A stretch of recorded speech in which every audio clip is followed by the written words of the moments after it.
It starts before your alarm even goes off. The moment you stir awake before the sun has fully cracked the sky, you already feel it. Not just tiredness, but a kind of emotional weight pressing against your chest. Like you've already been working, like your soul clocked in hours before your body did. It's not physical exhaustion, or not only that, it's something quieter, sneakier, a mental rehearsal already playing in your head. The checklist of who you'll need to be today. The tone of voice for your boss, the filtered version of your weekend you'll give a coworker, the casual but not too casual outfit you'll wear in case you run into someone you know at the cafe. And before you've even put your feet on the floor, you're managing perceptions. You didn't always notice this. It crept in slowly, like fog. When you were younger, being yourself was supposed to be easy, a natural state. But somewhere along the way, it became a kind of job description, a performance you didn't audition for, but are constantly evaluated on. You scroll through your phone before you rise, just a quick check. But even that feels like stepping onto a stage. People posting sunlit selfies, labeled no filter. Work peers soft launching new side projects. A high school friend crying on camera, somehow looking cinematic in her heartbreak. It's not just the curated perfection anymore. It's the curated realness that gets to you. Even vulnerability has lighting now. You toss the covers back and sit up. Your spine feels heavy, like it's bracing for the day ahead. The subtle tilting and adjusting and calibrating. You're not faking anything. Exactly. You're just editing. Constantly, you make coffee. You check emails. You reply to texts with the right mix of emojis and punctuation. You're aware of every message you send and how it will land. You reread your own tone. You change sure to of course and delete a period so it doesn't seem cold. By 8:00 AC, you've already made 100 tiny decisions about how to appear.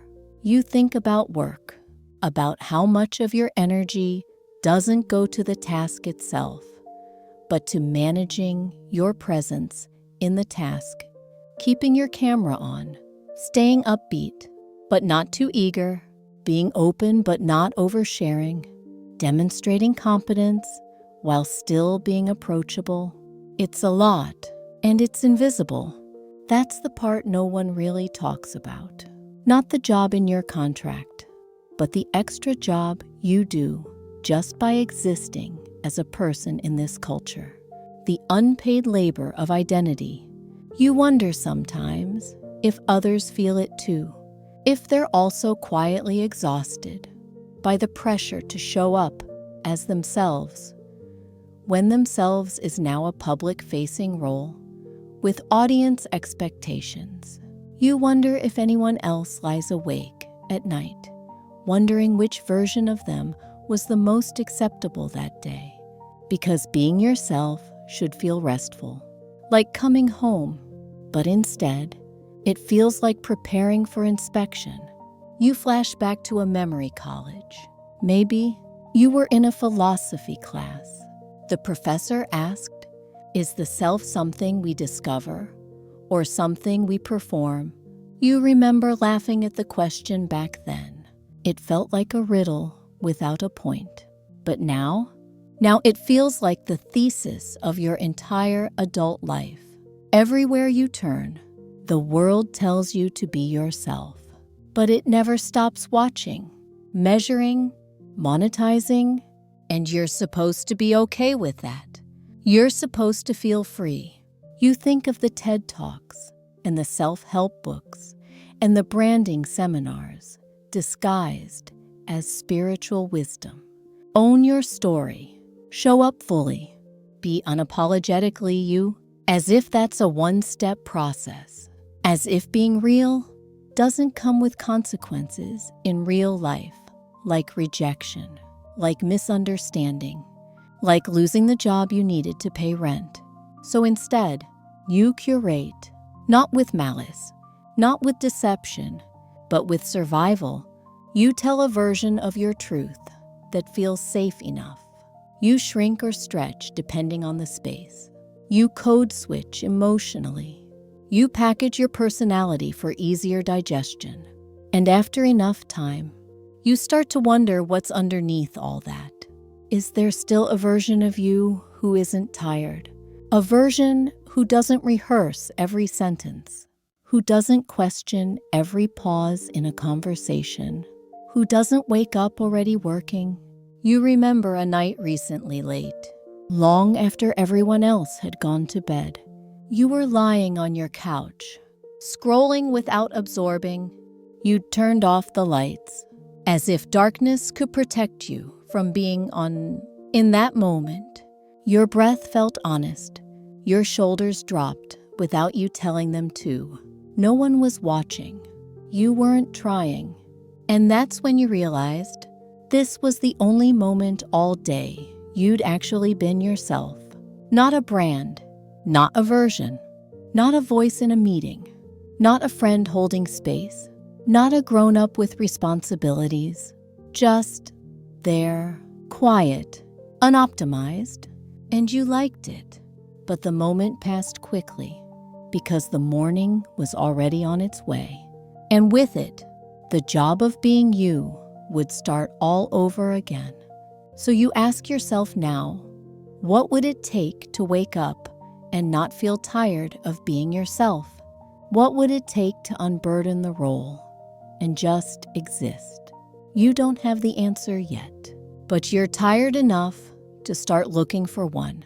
You used to think being real meant being relaxed, that once you embraced who you were, quirks, fears, contradictions, and all, you could finally exhale. But no one warned you how loud the world gets when you try to be authentic in public, or how performative authenticity can quietly become. There's a moment at lunch. A friend across the table says, "I love how real you are." You smile, say thanks, but inside, there's a quiet panic, because now it's a standard you have to live up to. You wonder, what does real mean to her? Do you get to change tomorrow? Do you get to be messy without being inspiring? Suddenly, even your honesty has an audience. You scroll through your feed again, and it's everywhere posts that start with, "Just being real with you guys," and still somehow look like a photo shoot. People confessing mental health struggles while staying on brand. Influencers sharing their raw moments with ring lights on. You know the language. You've used it. You've told yourself vulnerability was power. And it is sometimes. But there's another side. The one where even transparency becomes currency. You can feel it when you talk about your life. Like there's a script running in the background. Be open, but not too sad. Be funny, but not flippant. Be honest, but wrap it in a takeaway others can learn from. So you've become fluent in the dialect of self-disclosure with a purpose. Like being yourself is only valuable if it serves others, if it teaches, if it entertains. So you become accessible emotionally, digitally, energetically. You text back quickly. You share updates when you don't want to. You explain yourself before anyone even asks. You stay in touch when what you really crave is distance. Because being there for others has become a measure of character. And in a world where presence is visibility, disappearing feels like failure. You think about that one weekend you didn't respond to messages. You didn't even have a reason. You were just tired, needed silence, needed to not be performing even your pain. But when you came back, there was guilt waiting for you, apologies, explanations, the unspoken pressure to prove you're still good. still thoughtful, still showing up. And that's the trap, isn't it? You're allowed to be real, as long as it's the right kind of real, the digestible kind, the kind that proves you're self-aware, grounded, emotionally literate, but never too much, never needy, never off the grid for too long. You wonder what it would feel like to just be unavailable without explanation, without consequence, not in rebellion, not in burnout, just because. But that feels dangerous now. Unreachable means suspicious. Quiet means distant. Unresponsive means broken. Even your inner world is expected to have a user interface.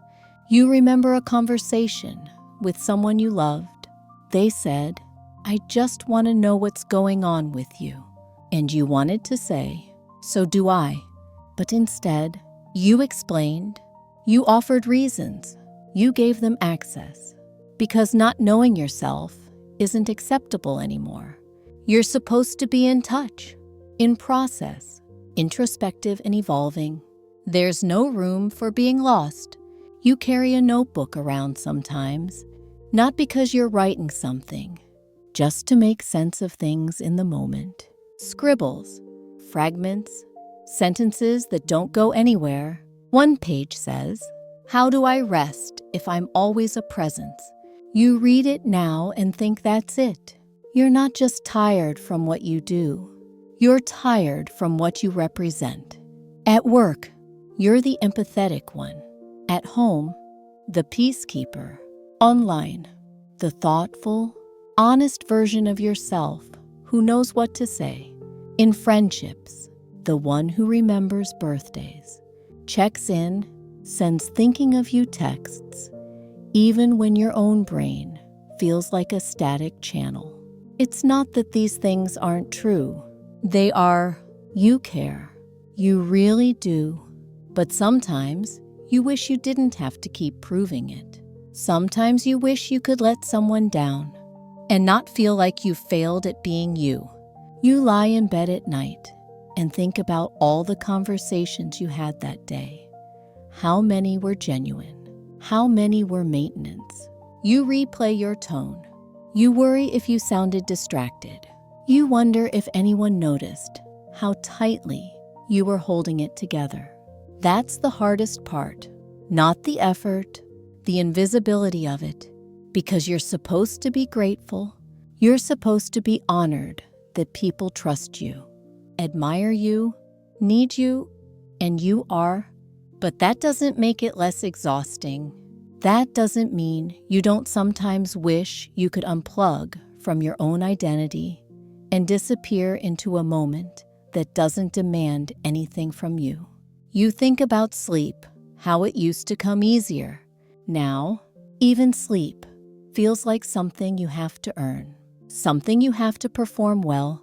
You need the right bedtime routine, the right thoughts, the right amount of detachment. Otherwise, you lie there, wired with everything you didn't say out loud, everything you said too much. You wonder, what if being yourself didn't mean being available all the time? What if authenticity didn't require explanation? What if you could just be without update, without audience, without a caption, ready to go? The thought feels radical. It feels like rest. It feels like something you'd like to try, if only for a day, or maybe a week, or maybe long enough to remember who you are when no one else is watching. You used to think the answer was being more honest, more raw, so you tried. You posted the unfiltered photo. You shared the vulnerable caption. You talked about the breakup, the burnout, the fear of not being enough. And people responded. They said you were brave. They said you were refreshing. They said you were inspiring. And for a while, it felt like connection. But eventually, something shifted, not on the outside, on the inside. You noticed the timing of when you shared your vulnerability, the edits you made, the way you waited. until your voice had just the right tremble. The way you chose a photo where the sadness was soft, not scary. Even your breakdown had lighting. You weren't being dishonest, but you were performing your pain. You were curating your mess into something beautiful, palatable, marketable, and it hit you. Even your imperfections had to be aesthetic. You think of that night you recorded a voice memo at 2 a.m., crying on your kitchen floor. You didn't post it. It wasn't poetic. It didn't end with a revelation. It just sat there in your phone, raw and shapeless. And somehow, that felt more real than anything you'd ever shared. But still, the next morning, you posted something lighter, something hopeful, something that would land well, because that's the job, isn't it? Not just being yourself, but being the right version of yourself. In the right tone, at the right time. You remember a conversation with a friend who was grieving. She said, "I don't want to post about it, but I feel like I have to. Like people expect something from me." You nodded. You understood. Because in this world, even your silence needs to be explained. Even your healing needs to be visible. And if you disappear too long, people assume the worst, or worse. They forget, so you keep showing up with cracked open honesty and soft filter sadness, with captions about growth and acceptance, with strategic self-reveals that say, "I'm human, but I'm okay. I'm struggling, but I'm in control. And it's not wrong. It's not fake, but it's still a version, still a layer, still a costume, just stitched together with vulnerability instead of polish." You think back to the early days of social media. How fun it used to be. Grainy photos, random thoughts, no pressure, no audience building, just presence. Now you second guess everything. The timing, the tone, the takeaway. You want to tell people the truth. But sometimes the truth is incomplete. Sometimes it's ugly. Sometimes it's not even coherent.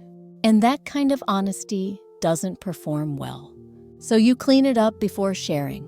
You wrap it in humor. You add an asterisk. You make sure there's a message. You've learned how to be real in ways that people applaud. But applause has a cost, because now you wonder, can anyone tell the difference between your curated imperfection and your actual mess?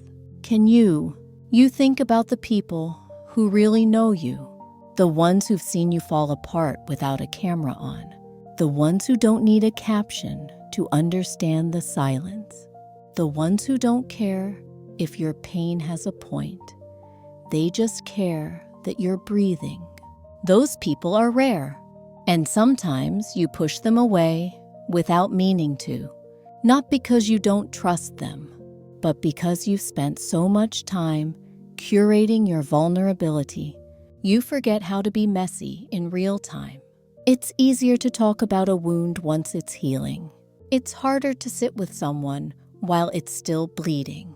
But that's where the truth lives. In the blur, in the unposted, in the moments where you don't know what to say because you're not writing a script, you're just feeling something you can't name yet. You look at yourself in the mirror some mornings and wonder what parts of me are truly unfiltered. When do I stop performing? Even for myself, you're not sure anymore because you've practiced the language of authenticity so well, it feels like muscle memory. You know how to confess something and still maintain control. You know how to be open without being exposed. But that kind of performance is still work, and work is still exhausting. You try something different one day. You write a post and don't hit share. You let the words exist without an audience.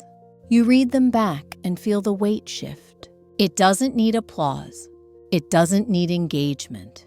It doesn't need to help someone else to be true. It just needs to exist. Like you, messy, unfinished, offline. You leave your phone in another room for an hour. Then 2, you walk outside. No podcast, no updates, no status. And for the first time, all day, you feel quiet in your own mind. You're not doing a job. You're not narrating your experience. You're not turning your humanity into content. You're just there. And maybe, for now, that's enough. It hits you in quiet moments, the shift. The subtle costume changes you make without even realizing it. The way your voice softens around certain people, the jokes you tell in one room but would never say in another. How you play the motivator at work, the empath with friends, the neutral observer online. It's not deception, it's adaptation. But still, you wonder where's the line between being flexible and being fragmented. You're in a meeting, and your colleague is talking. You nod. Add the right kind of encouragement. Keep your tone light, but capable. You say, "Great idea," even if you're not sure. It's what's expected. And later, in a different setting, with different people, you say what you really think. It's not dishonesty, it's code switching, politeness, self-preservation. But it adds up because with each space you enter, you're recalibrating, adjusting your volume, modifying your language, holding back certain thoughts, pushing forward others. You carry a rotating cast of you in your head, and each one knows its part. And the scariest question isn't, which one is the real me? It's this, what if they all are, but none of them feel whole? You remember walking into your childhood home for the holidays, reverting within minutes. The old dynamics resurface like muscle memory. You laugh at the same old family jokes, avoid the same old topics. You catch yourself editing again, hiding your current struggles, pretending to be the version of yourself that everyone recognizes because it's easier than explaining who you've become. Later that night, you stare at the ceiling and wonder if your identity is just a mirror for the people around you, a set of carefully learned reactions. At brunch, you're the one who listens more than you talk. You're tired, but no one notices. You ask questions, nod, smile in the right places. They say, "You're such a good friend." You try to feel proud, but it mostly feels like you disappeared in plain sight. The truth is, the more rooms you walk into, the more versions of yourself you carry. The work you, the social you, the gentle you, the ambitious you, the spiritual you, the romantic you, the version who texts emojis, the version who writes long paragraphs, the version who says, "I'm fine," and the one who wishes someone would say, "No, really." And none of them are fake, but none of them feel like the whole story. You think of a moment recently when someone asked, "What do you really want?" And you froze, not because you didn't have answers, but because you weren't sure which version of you they were asking. You've become fluent in so many emotional languages, you forget which one is your native tongue. And sometimes it makes you tired in a way sleep doesn't fix. You used to think adulthood was about finding your identity. Now you wonder if it's more about learning how to carry your different selves without dropping any of them, how to let them take turns without guilt. But even that is work, invisible work, the kind that simmers beneath your skin all day long.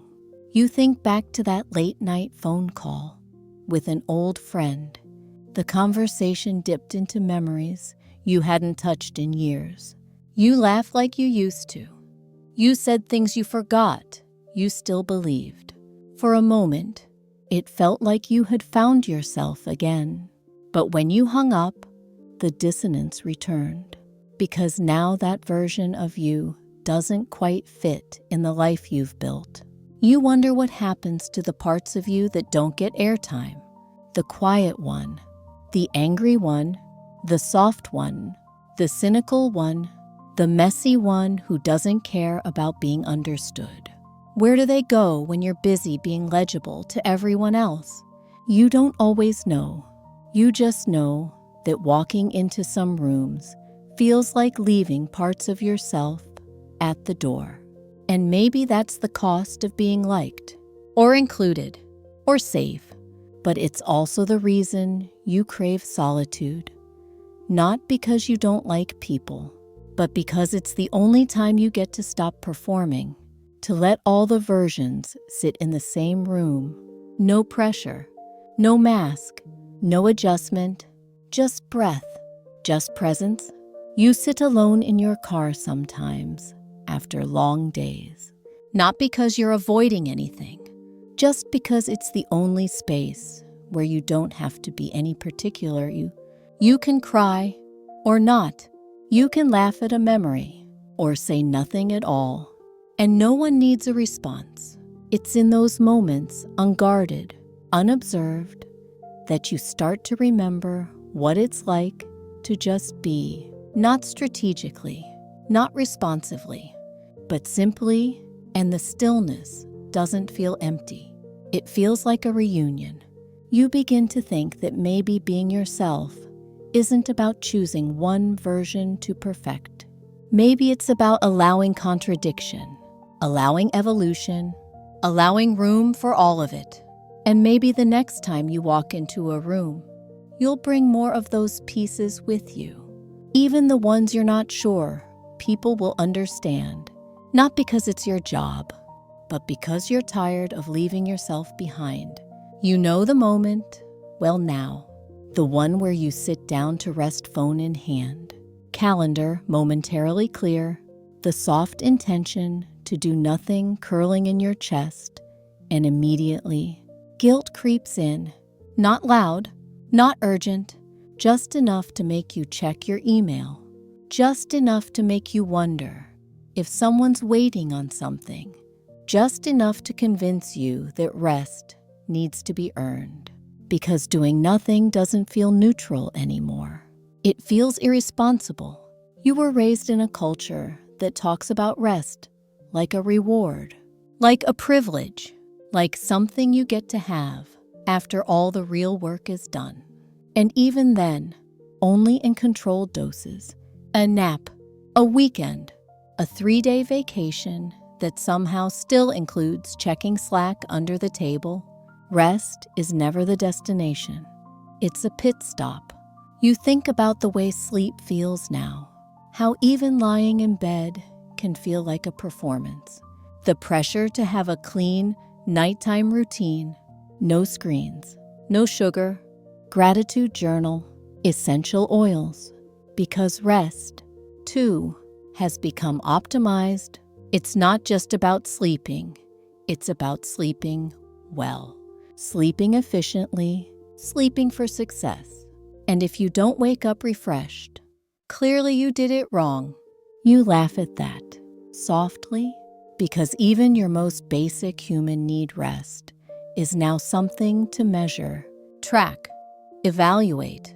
Like productivity has seeped into every corner of your being. Even your stillness has metrics. You remember trying to take a real break last summer. A week off, you told everyone, set your out-of-office message. You packed books, made a playlist, told yourself you wouldn't check in, and yet, 2 days in, you were restless.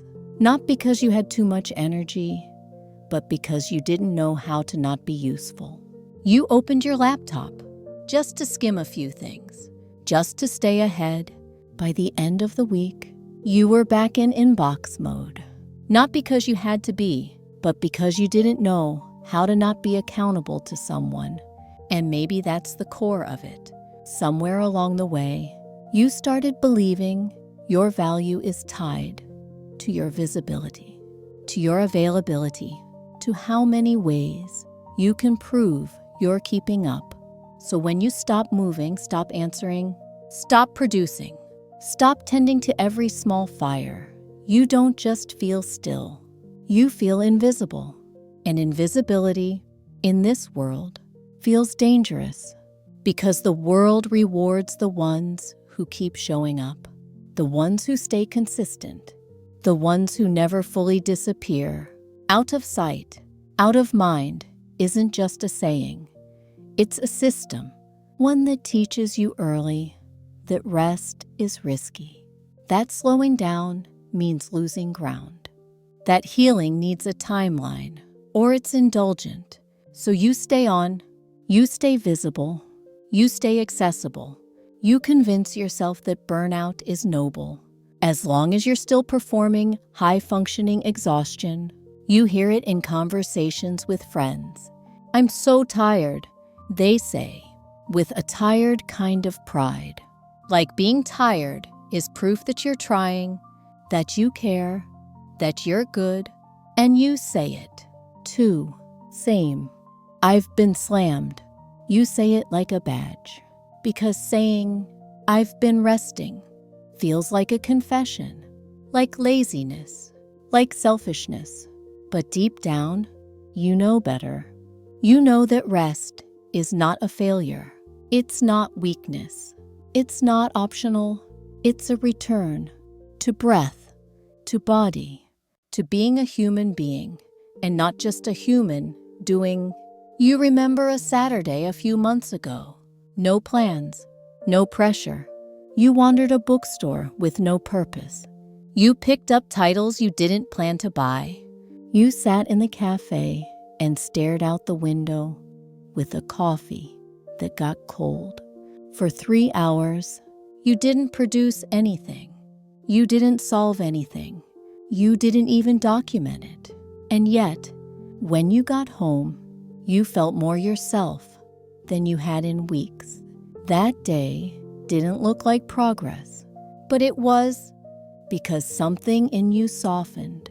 You weren't trying to be visible. You weren't trying to be inspiring.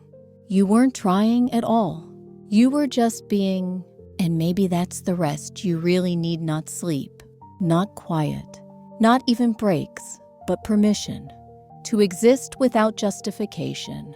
You imagine what life would feel like if you could trust that value doesn't vanish when you're still, that love doesn't expire when you're quiet, that you don't have to be tired to be enough. You think about the people you love most, how little you care, whether they're productive, how beautiful they are when they're simply resting near you, how wholeness isn't something you demand from them. So why do you demand it from yourself? You stare at the ceiling some nights, heart racing from all the things you didn't do that day. But lately, a new thought has started to whisper back. You don't have to prove your right to pause. You just have to pause. You just have to be. No post, no explanation, no delayed guilt. Just you, just here, just human. You used to think the goal was to find yourself, like there was a finish line, a version of you out there, waiting to be discovered, a perfect fit, a final draft, something solid, something settled. You imagined waking up one day and saying, there it is. This is me, as if the search would be over. But that day never came. Instead, the more you lived, the more fluid it all became. 1 year, you were loud and certain and idealistic. The next, quiet and questioning and guarded. At first, you thought something was wrong, like maybe you were losing yourself. But now, you're not so sure. Maybe you weren't losing, maybe you were just changing, and maybe that's the truth. No one told you. You're not supposed to stay the same. You think back to a version of you 5 years ago. What mattered to you, what you believed, how you moved through the world. Some parts make you smile, others make you cringe. And yet, both are real, both are yours. It's strange, though, how the world doesn't make much room for this kind of evolution. You're asked to define yourself constantly on applications, on bios, in conversations. What do you do? What do you stand for? What's your brand? There's pressure to condense your complexity into a neat label, a clear lane, a consistent tone, but you don't live in a tagline. You live in flux. You're a shifting story. Some days poetic, some days prose, some days half-finished sentence. You remember reading once that the word identity comes from the Latin identitas, which doesn't mean sameness, but repeated being, a kind of becoming, again and again. That changes everything, because it means you're not betraying yourself when you outgrow your opinions, your style, your patterns, even your people. You're just continuing the story. You think of a friend who recently said, "I don't recognize myself anymore." She said it like a failure. But you wondered, what if it's a beginning? What if not recognizing yourself is the first sign you're becoming someone new? You've started seeing change differently, less like instability, more like intelligence, the ability to adapt, to expand, to evolve, to question what used to feel certain.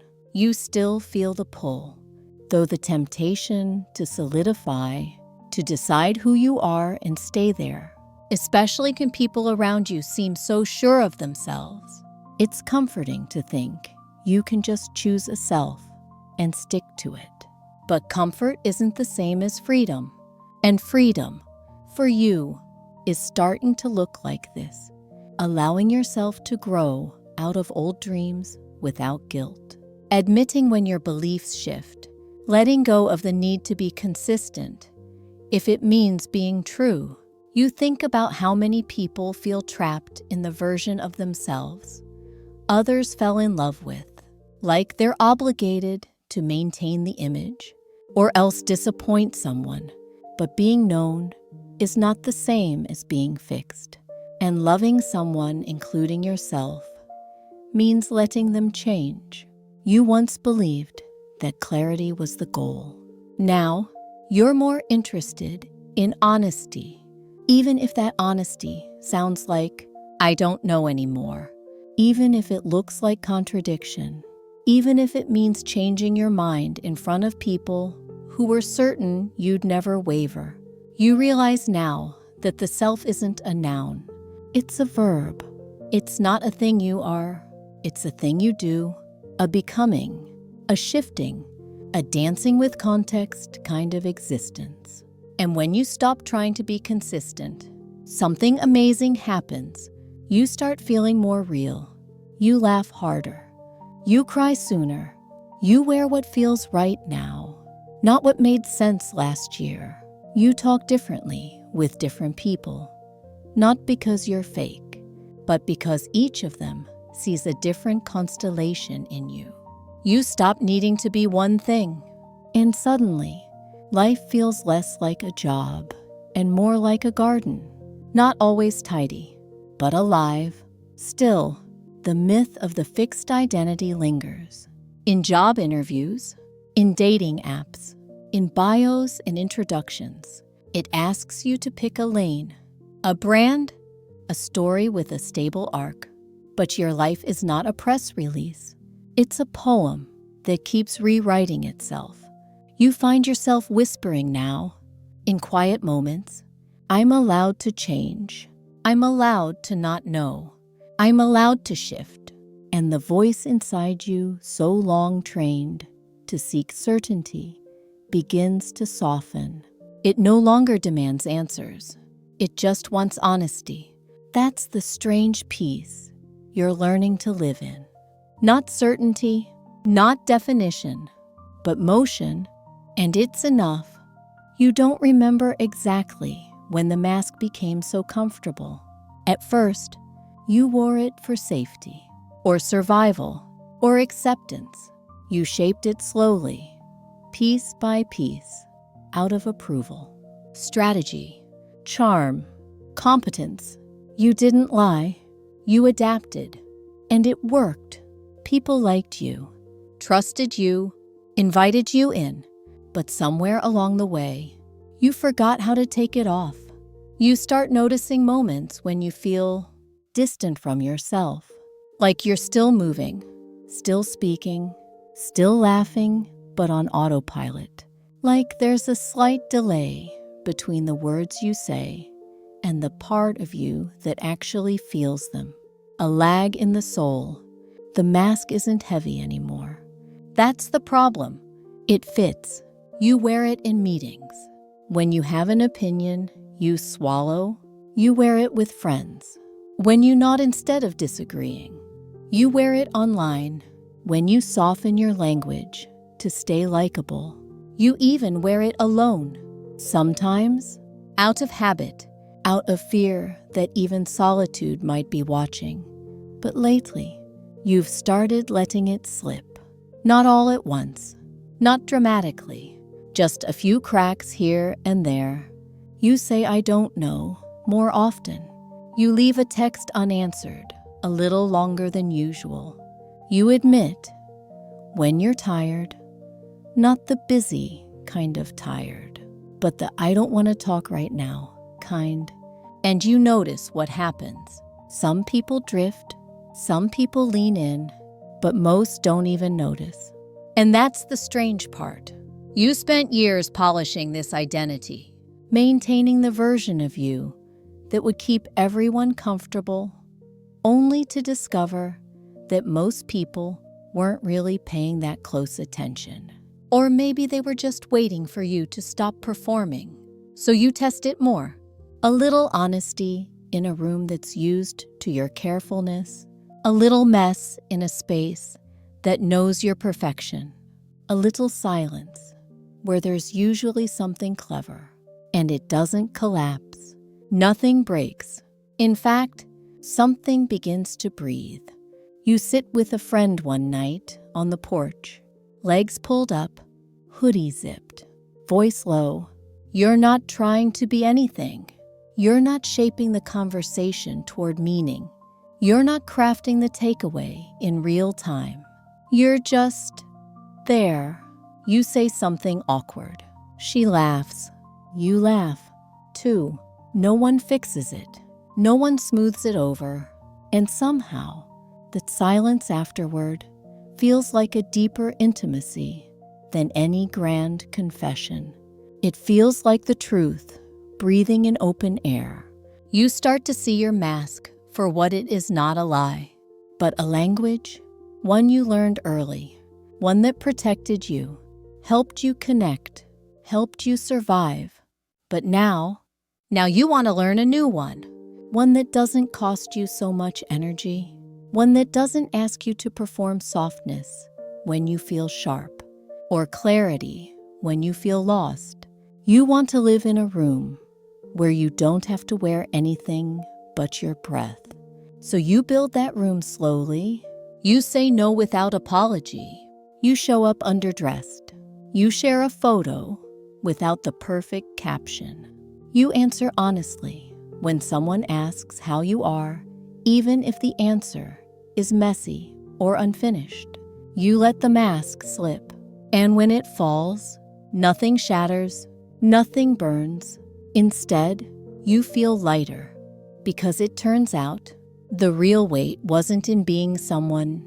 It was in always having to defend that someone, to maintain it, to make it consistent.